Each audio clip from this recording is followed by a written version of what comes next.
I was 22 when I went to the last Halloween party I'd ever attend. It was at my old friend Nick Les' house, the same Nick who died from a heroin overdose not long after. Before everything fell apart, Nick's parties were legendary. His parents always left town for the weekend, and he'd transform their quiet suburban home into something out of a horror film. Every corner was covered in fake blood, cobwebs, and glowing skulls. He even built a maze out of cardboard walls, wrapping them in wallpaper so real you'd swear you'd stepped into another world. That night, the air smelled like cheap beer and plastic masks. We were all a little out of it, Nick, me, and our usual crew, Vinny, Joey, and Q. We were upstairs, laughing too loudly, when we heard it. Two deep, heavy bangs from downstairs. They weren't part of the party. The screams came next, piercing through the music, sharp and terrified. It didn't sound like Halloween anymore. Nick jumped up, eyes wide, and stumbled to the door. We yelled at him to stay put, but he was already gone. When he came back seconds later, his face looked drained of color. He slammed the door, locked it, and whispered, "Hide, now." We didn't argue. Joey dove into the closet with Nick. Vinny squeezed into the storage box. Q and I slid under the bed. The house went dark. Then came the sound of boots. Slow, heavy, confident. The music downstairs cut off mid-song, replaced by shouting. A man's voice roared at everyone to shut up. Someone screamed, a girl, and then a gunshot. Silence followed. A silence so sharp, it felt alive. Footsteps climbed the stairs. They stopped right outside the door. The knob twisted once, twice, then came the pounding, hard, deliberate hits that made the whole frame shake. I could feel the vibration through the floorboards. Then 3 deafening shots. The lock shattered, and the door creaked open. Through the hanging fabric beneath the bed, I saw them. Black boots, ripped jeans, gloved hands. The man walked straight to the closet. I heard Nick's muffled voice begging, offering money, saying he'd give them anything. The intruder told him to move. His tone was calm, too calm. They took Nick downstairs. Joey stayed hidden, barely breathing beside him. The next 20 minutes were torture. Every sound, the floor creaking, the low voices, the far-off crying, dug deeper into my skull. Then the front door slammed. Silence again. A few seconds later, Nick burst into the room, shaking, saying, "They're gone." When I finally went downstairs, my stomach turned. 2 of our friends, Jen and Robbie, lay motionless on the floor. The blood looked too bright under the orange glow of the Halloween lights. Nick couldn't stop shaking. None of us could. The police came later, but the details barely mattered. 4 men, all wearing fedoras, trench coats, and those white vendetta masks. They wanted $100,000. When Nick couldn't pay, they made everyone hand over their wallets and valuables. Then, the gunfire. Nick was never the same after that night. He tried to drown the guilt with alcohol first, then stronger things. I saw him once before he died. A hollow version of himself, tears mixing with the smoke from his pipe. He told me he couldn't live knowing his friends died because of him. The next summer, he overdosed. Every Halloween since, I think about him, and that night when the masks came off, and none of us would ever be the same again.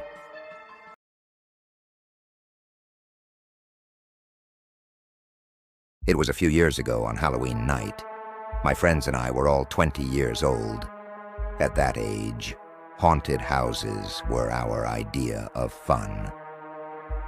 That year, we decided to visit a local attraction called Scare House, Journey to the Basement. It had only been running for 4 years, and this was supposedly its last.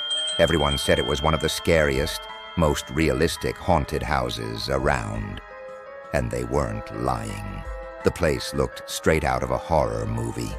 Antique furniture, dust-covered walls, cobwebs hanging from the ceiling, and even a coffin in the middle of the first room.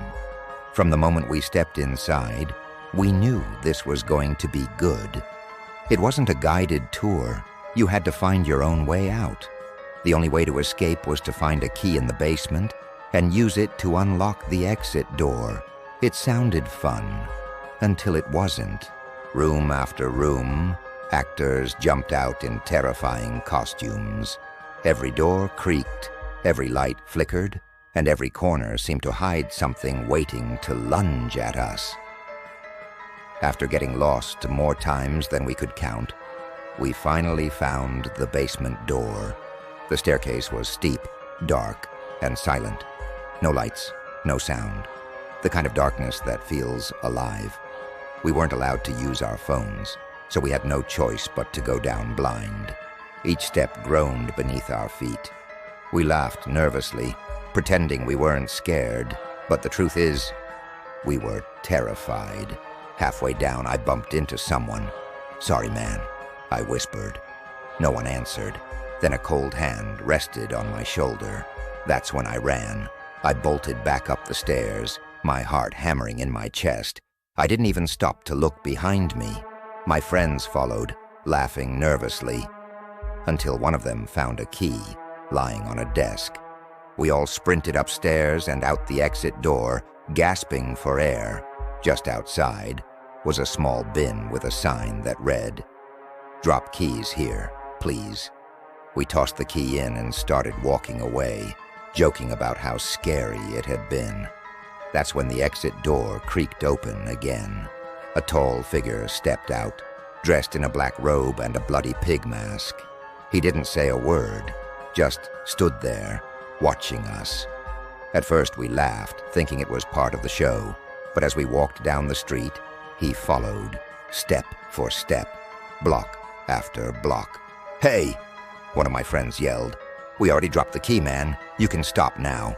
The figure didn't respond. He just kept walking. We started running to see if he'd follow, and he did. Every time we stopped, he stopped. Every time we moved, he moved. It was no longer funny. By the time we reached Eddie's house, we were genuinely scared. His parents were home, so we thought we'd be safe there. We ran to the backyard, locking the gate behind us. But seconds later, the gate creaked open.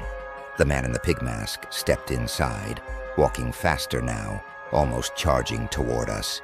Eddie yelled for his dad, "Get your gun." That made the masked man freeze.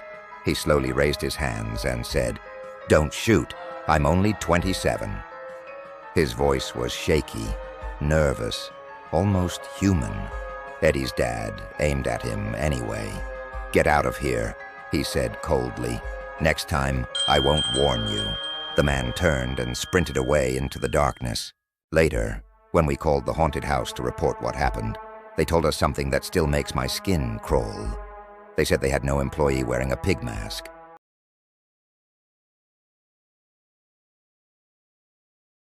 It started with a wrong number. At least that's what I thought. It was a quiet Wednesday night, and I was finishing up some late work when my phone rang. Unknown number. I almost ignored it, but something made me pick it up. "Hello?" Silence. Then a faint static hiss, like someone was breathing through the line. I hung up, probably spam. 10 minutes later, the phone rang again, the same number. I answered, annoyed. "Who is this?" Still nothing, just that slow, steady breathing. I felt uneasy, but brushed it off.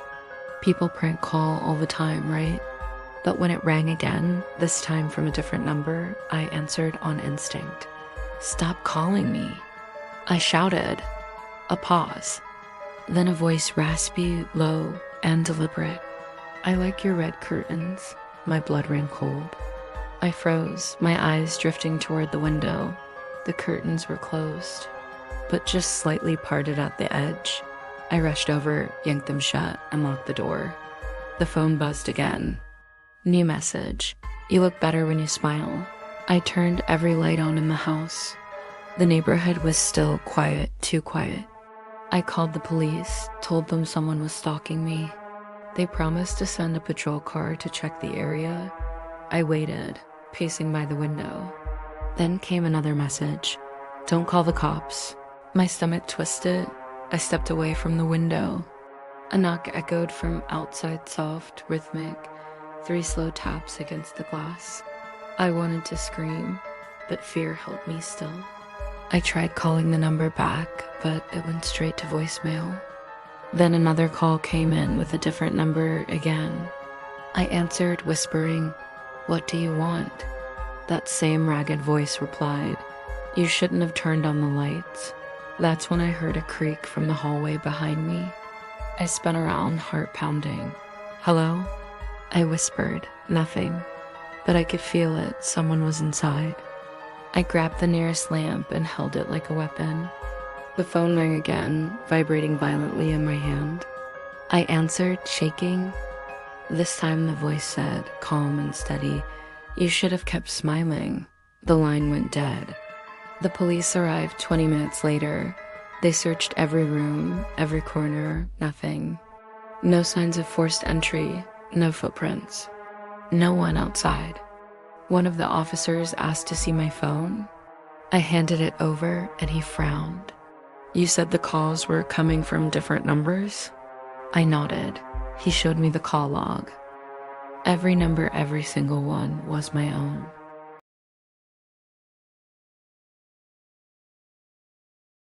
It was just past midnight when I saw him for the first time standing across the street under the flickering streetlight. At first, I thought it was just a trick of the shadows. Maybe someone is waiting for a ride. But he didn't move. He just stood there motionless, facing my house. He was wearing a white mask. Not one of those cheap Halloween ones either. This looked handmade, pale and smooth, like porcelain. He had a long coat on, dark and heavy, with the collar turned up.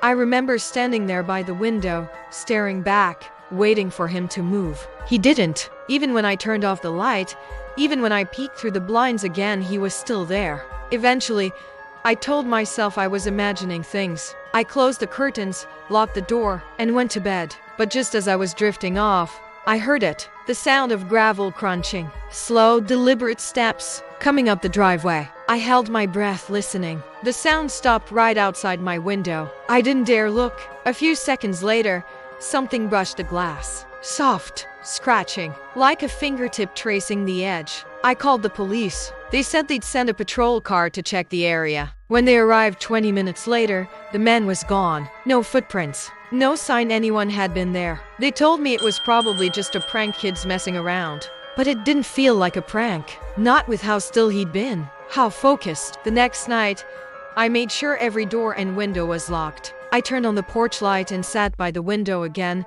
just to prove to myself he wasn't real. But he was. There he stood again, same spot, same mask. I felt the air leave my lungs. I grabbed my phone to take a picture, but before I could, the light above him flickered out. When it came back on, he was gone. That's when I realized something. The light outside only flickered when the motion sensor was triggered, meaning he was still there, just out of view. The next morning, I found something tucked under my front door. A Polaroid photo. It was me, asleep in my bed. I moved out the next day. But sometimes when the streetlights flicker at night, I still catch myself looking out the window, half expecting to see that same white mask waiting under the glow.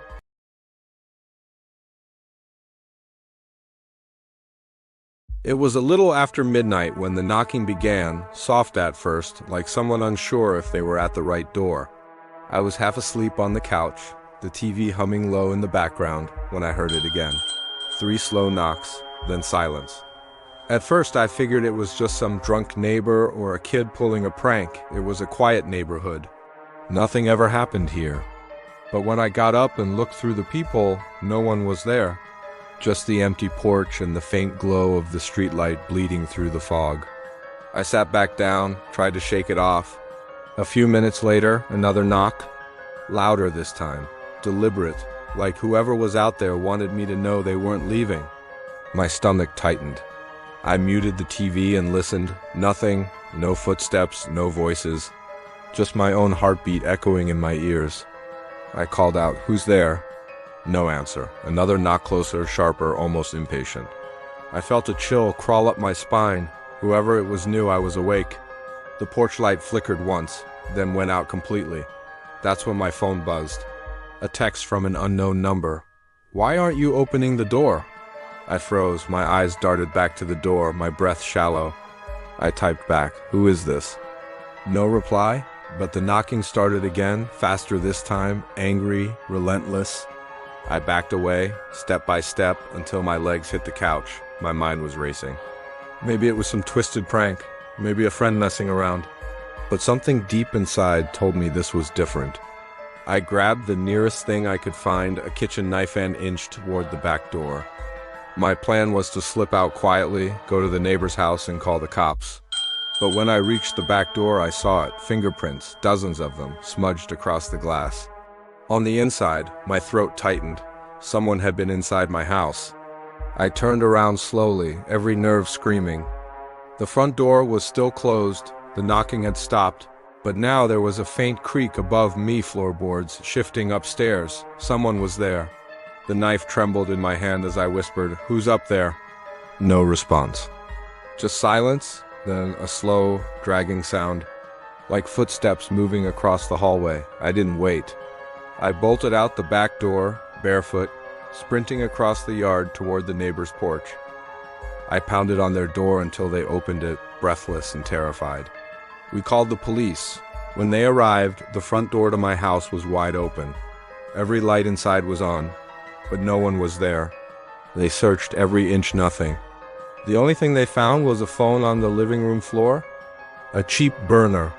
On the screen, one final text sat unsent, as if someone was about to hit send before being interrupted. It said, "He's watching you from upstairs."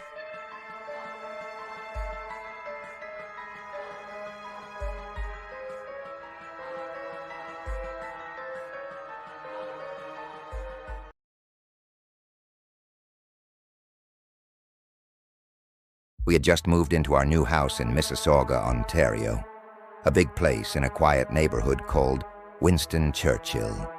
It was Halloween night, and instead of candy or costumes, my family and I were unpacking boxes.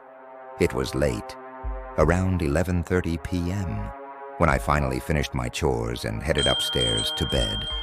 I was exhausted, but as soon as I lay down, I heard it. Footsteps. Slow, steady, creaking footsteps in the hallway outside my door. At first, I thought it was my brother or one of my sisters, so I yelled, "Hey, stop messing around." But no one answered. When I peeked out, the hall was empty. Trying to shake it off, I went downstairs where my parents and siblings were still unpacking in the basement. "Were any of you just upstairs?" I asked. They all looked up, confused. "No," my mom said. "Why?" That's when I started to feel uneasy. I told myself it was just my imagination and went back upstairs. But when I crawled into bed, I noticed something strange. The sheets were ice cold, the kind of cold that seeps into your skin. I must have dozed off because the next thing I remember was waking up around 12:30 a.m. to a loud banging sound coming from my parents' room. Bang, bang, bang. It went on for nearly a minute before stopping. I got out of bed, trembling, and stepped into the hall. "Mom, Dad," I whispered. No one replied. The hallway was dark except for the faint glow from the streetlights through the window. I could feel the floorboards shift under my feet as I inched toward their room. The banging suddenly stopped. I stared at their door, heart pounding, and for a moment, it was completely silent. Then my bedroom door behind me creaked open on its own. "Who's there?" I called out, my voice shaking. No answer. Then I heard footsteps, soft, deliberate, getting closer. I turned, and standing in the faint light of the hallway was a tall, shadowy figure, at least 7 feet tall, its head almost brushing the ceiling. It leaned toward me, and whispered, "Boo." I screamed as loud as I could and threw myself back into my room, covering my face. Within seconds, my parents burst in and flipped the light on. There was nothing there. No footsteps, no shadow. I told them everything. The footsteps, the knocking, the tall figure. They looked at me like I was crazy, but I know what I saw. You can't imagine something that real. I still remember the sound of those footsteps. Slow, heavy, deliberate, and somehow human.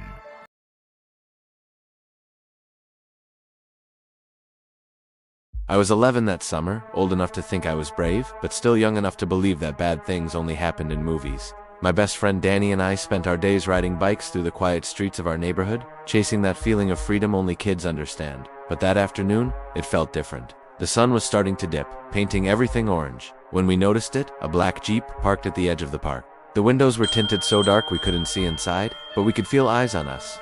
Every time we circled around the block, the Jeep moved too. Not fast, not obvious, just enough to make sure we knew it was there. At first, we laughed it off. Maybe they were lost. Maybe it was someone's older brother playing a joke. But when the Jeep followed us through 3 turns, the same pattern, the same distance, we stopped laughing. We pedaled hard toward my house, cutting through alleys and back roads. But no matter how many shortcuts we took, the sound of tires crunching gravel stayed close behind. Then, as we turned onto my street, a second car pulled out from the corner, a faded red sedan. Danny glanced back, eyes wide. Why are there 2 of them now?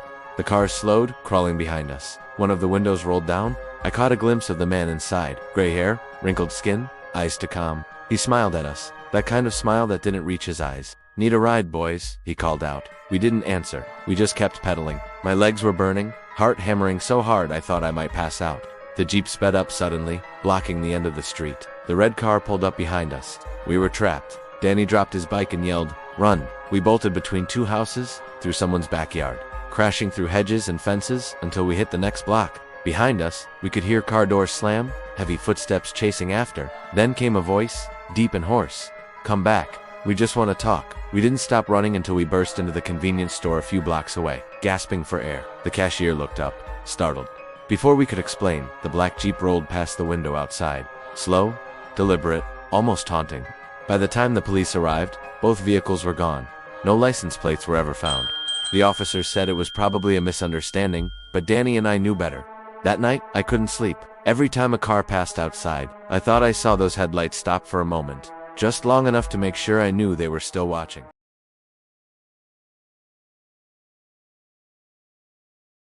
When I was 16, I used to babysit for extra cash.